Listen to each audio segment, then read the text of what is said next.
বর্ধমান বিশ্ববিদ্যালয়ের সেকেন্ড সেমিস্টারের স্টুডেন্টদের জন্য ইতিহাস মাইনরের লাস্ট। এছাড়া তোমরা কম্পালসারি সাবজেক্টের সাজেশন পেয়ে যাবে এই চ্যানেল থেকেই।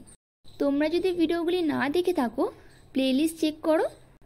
তোমাদের সুবিধার্থে ভিডিওগুলির লিঙ্ক কমেন্টে পিন করা রয়েছে, তোমাদের প্রয়োজনে ভিডিওগুলি দেখে নিতে পারো। চলো শুরু করা যাক। প্রথম প্রশ্ন, পৃথ্বীরাজ চৌহানের কর্তৃত্ব আলোচনা করো। পরের প্রশ্ন, রাজপুত জাতির উত্থানের ইতিহাস আলোচনা করো। পরের প্রশ্ন, চালুক্য রাজ দ্বিতীয় পুলকেশীয় কর্তৃত্ব আলোচনা করো।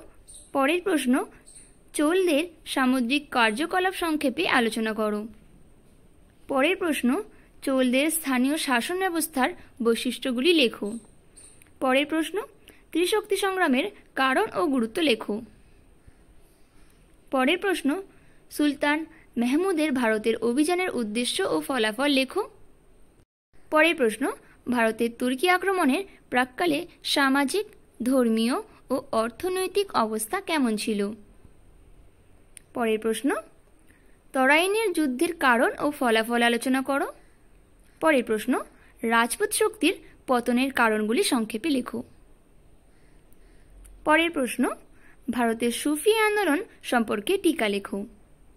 পরের প্রশ্ন, গুপ্ত সাম্রাজ্যের পতনের কারণগুলি আলোচনা করো। পরের প্রশ্ন, শাসন হিসেবে হর্ষবর্ধনের কর্তৃত্ব আলোচনা করো।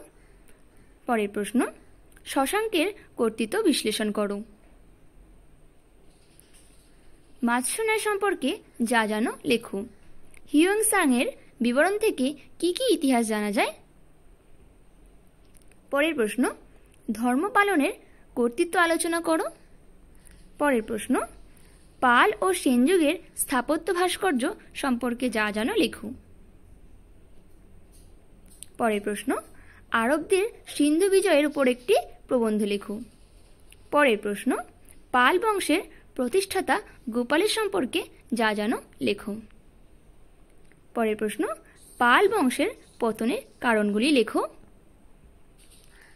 শেষ প্রশ্ন, কৈবর্ত বিদ্রোহের কারণগুলি কী ছিল।